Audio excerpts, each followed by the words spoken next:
Até 1808, a educação no Brasil acontecia com os jesuítas. Eles tinham por objetivo proteger a Igreja do movimento protestante. Assim, ensinavam letras, religião e história. Com a chegada da família real portuguesa, em 1808, fugida de Napoleão, o Brasil deixa de ser colônia para tornar-se vice-reino.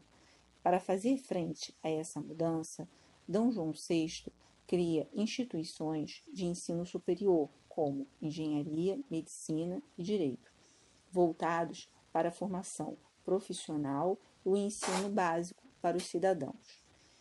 Nessa época, o currículo compreendia apenas letras e história do Império. Com a chegada da República, em 1889, o ensino vai se tornando setorizado. Cada província tinha independência para estabelecer seu próprio currículo. Dessa forma, em províncias de predominância alemã, haviam escolas alemãs e assim por diante. Rui Barbosa, diplomata e político nos anos de 1900, tentou uma aproximação federalista, mas não teve sucesso. Nessa época, ser letrado não era algo que trouxesse riqueza. Isso viria da posse e do gerenciamento de terras. A oligarquia dos grandes latifundiários governava o Brasil. Nesse contexto provinciano que nasce Getúlio. Seus pais eram iletrados, mas tinham posse. Sua mãe pertencia a uma das famílias poderosas do Rio Grande do Sul, enquanto seu pai da família rival.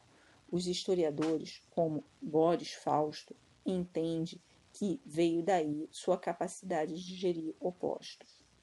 Getúlio estudou primeiramente em sua cidade natal, São Borja, no Rio Grande do Sul. Após a formação básica, entrou para o exército, decidido a defender o país na guerra contra a Bolívia, que acabou não acontecendo, graças a Rui Barbosa.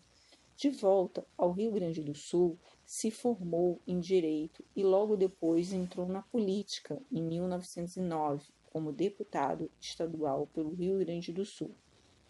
Progrediu na política até assumir a presidência do Rio Grande do Sul em 1929.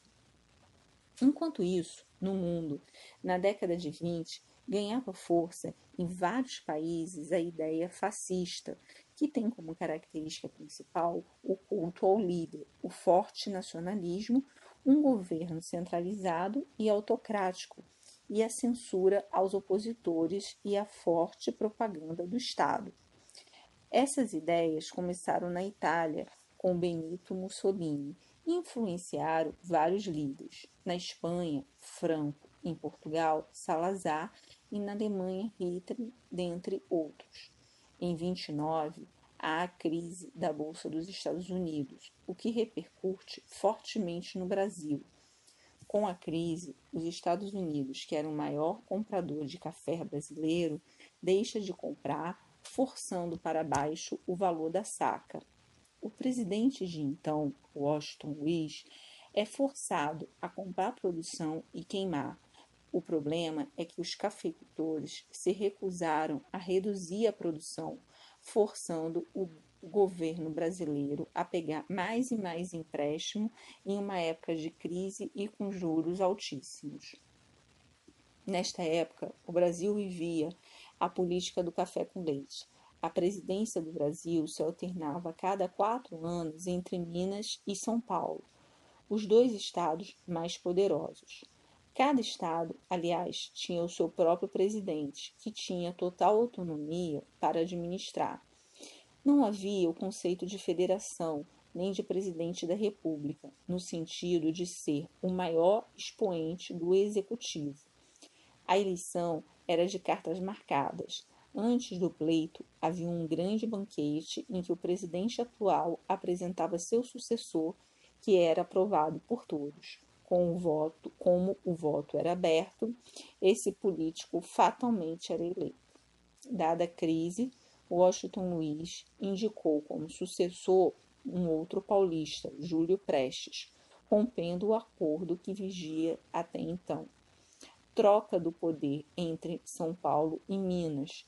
Esse racha favoreceu com que houvesse a Revolução de 30, que levou Getúlio Vargas à chefia do governo provisório do Brasil e à deposição de Washington Luiz.